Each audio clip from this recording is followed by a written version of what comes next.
What's up everybody, Pete with Auto Repair Tips. In this video, I got a 03 Ford Explorer 4.0 four-wheel drive. So this vehicle belongs to Mr. Charles Johnson. Him and his daughter like to work on cars in the backyard. Do small things like oil changes, spark plugs, things like that. They found my channel on YouTube and became subscribers, and I appreciate that. They're also in the 757 area code, so they looked me up. This car is gonna be passed down to her. She's 15 right now, and they asked me to look it over. Check things like brakes, suspensions, just things like that, just to make sure everything's on the up and up with it. Also, they said the windows don't work and the AC don't work. So in this video, you guessed it, we're gonna check out the suspension, the brakes, the power windows, and the AC. Let's get into it.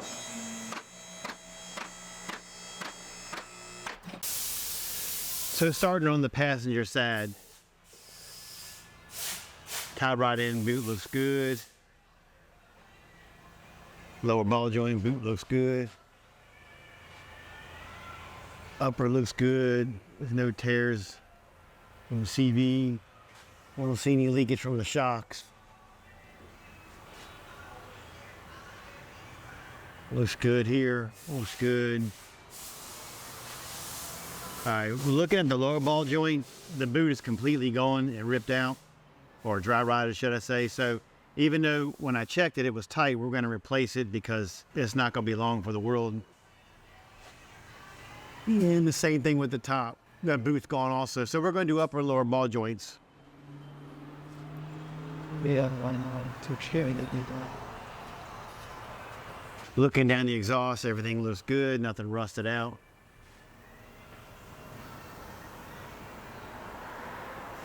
Coming on the back side, we got a bunch of spider webs. Okay, we need sway bar links.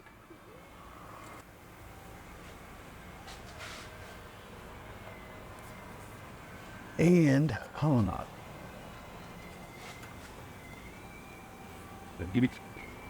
Boot's tight, but it is dry. But it's good for now. We need sway bar link on this side also.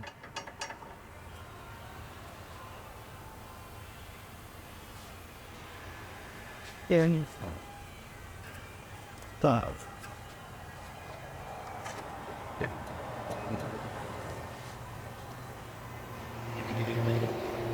Tailpipe looks good. Let's.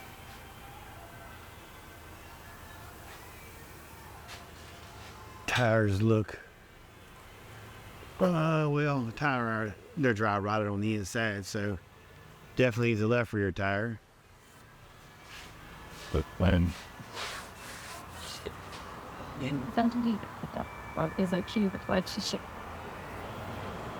This one's dry rotted on the inside too. So we need left and right rear tires. Let's go back and check the front.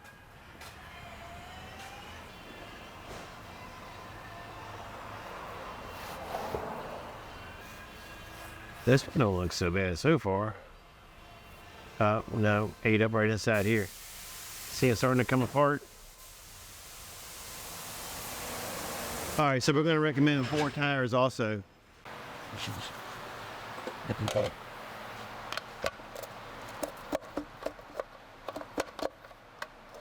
That's bad.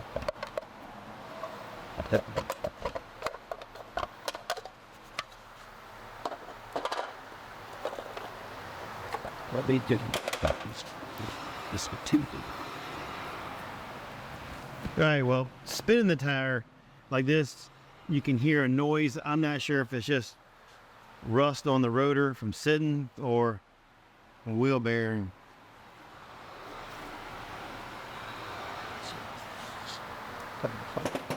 Because it doesn't feel like a bad wheel bearing, but. All right, well, let's go ahead and get the wheel off and let's take a look at it.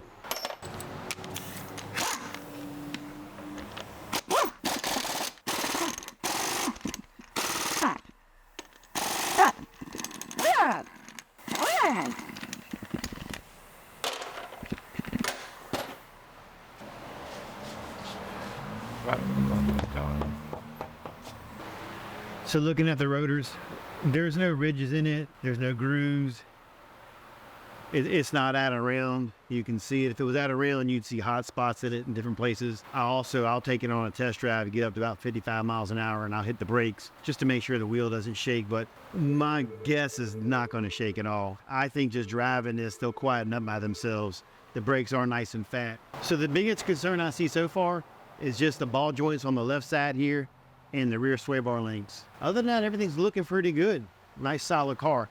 The actual body of the car is in immaculate shape, but it's really nice. It's been well kept over the years, most definitely.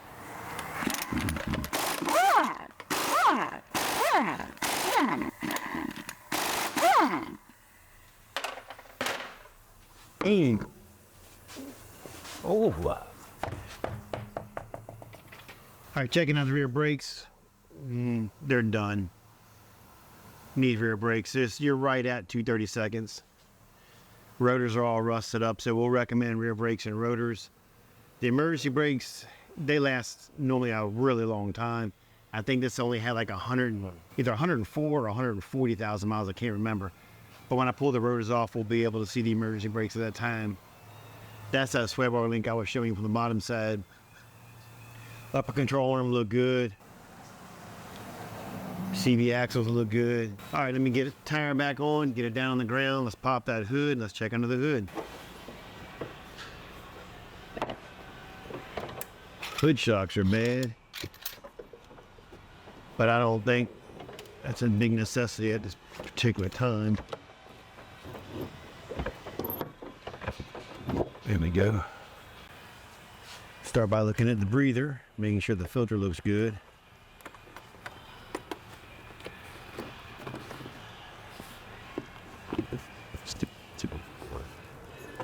She looks brand new.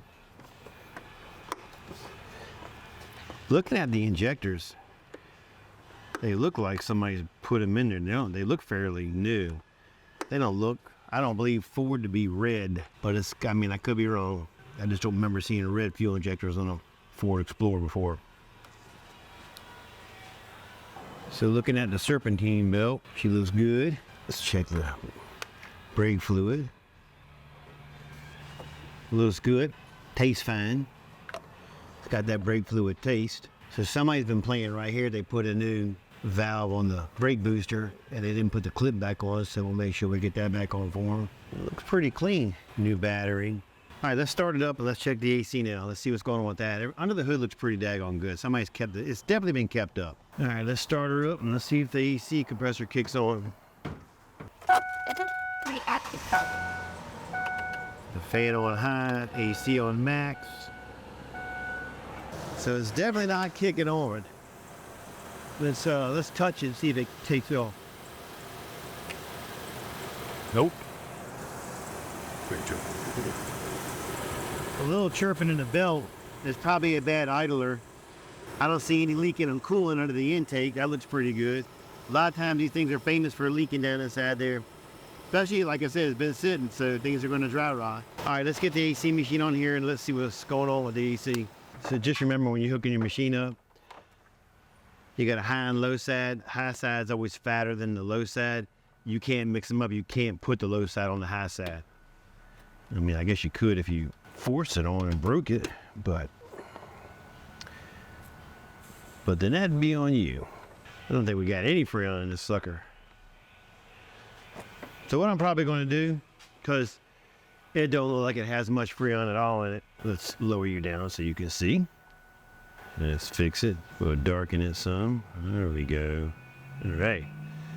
All right, got the machine hooked up, and looking at it, it doesn't appear to have hardly any Freon in it at all. This carries 91 kgs, so you're going to be up around the 80-90 mark. So in this situation, let's go ahead and do a vacuum. Let's do a recover. So in this situation here, I'm going to do an auto sequence. We'll recover it, vacuum it, test it for a leak, and go from there. So let's go down to auto sequence and enter. We'll hit yes or no. Will you be pulling the vacuum? Yes. Changing the oil? No. We'll just do a 10-minute vacuum because the system, to my knowledge, hasn't been opened. And we will do a leak test. We won't charge it. Well, yeah, let's go ahead and charge it. Let's just charge it. It's already defaulted to 91 kgs. This machine here, for some reason, that's where it starts every single time. hit okay. So if your car's not running, you can pull the vacuum and fill from both sides. But if you start your car, you can only fill from the low side. You don't want to fill from the high side. You'll cause pressure problems that way. So we're gonna go to both because the car is not running. Let's start it. We are complete, continue, and we're en route. All right, so it's gonna go through its sequence, probably take about, I don't know, 25 minutes. At that point, we'll come back and check it and we'll see where we're at. So the machine went through its process, it pulled it down, it checked it for leaks and didn't find any, and it filled it up, and we're sitting right about 90, right? It's kind of where we should be. Let me start it up. What we're looking for is we're looking for this to drop down to about maybe 30. And on a day like today, maybe somewhere between 175 and 250 on the high side.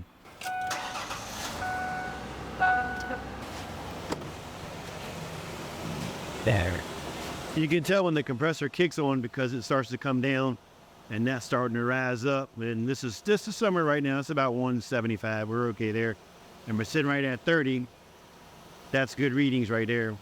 What concerned me is there was definitely no Freon in the vehicle. I say no Freon. It was definitely low on Freon. So when I pull off the hoses, I'll get my sniffer and we'll check it here and we'll check it on the low side and we'll make sure that there's nothing coming out along the fittings here. So it's bouncing a little bit right here. That's not normal. It's telling me that the indication there is something wrong in the pump system because you shouldn't have bouncing like that. That should be stable. But she's ice cold. So we're probably gonna have some issues because of this, but right now it's blowing. It's like 38 degrees in the car, so we can't complain. But this is probably gonna come back and bite us in the future.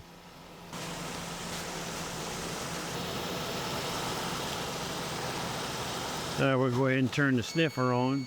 It's gonna run through a little process, a calibration process, should I say, and then we'll be able to sniff away. Now, if this was a leak, watch what happened. I'm gonna go down here and I'm gonna force a little bit out of it. That's what it does. But it's not leaking. What I did was I went down to the side there and I kind of touched the little Schrader valve there. So we're good on this. Let's check the low side now. So we look good on the Schrader valves. They're not leaking at all. My only concern is gonna be the way that high side was, pulsating real bad, that you may have a small blockage somewhere, or the compressor is just not pumping like it should. But for right now, she's got AC. I don't expect it to last very long though. In the future, that's something she's gonna have to take care of. One of the final things we need to do is let's check the oil.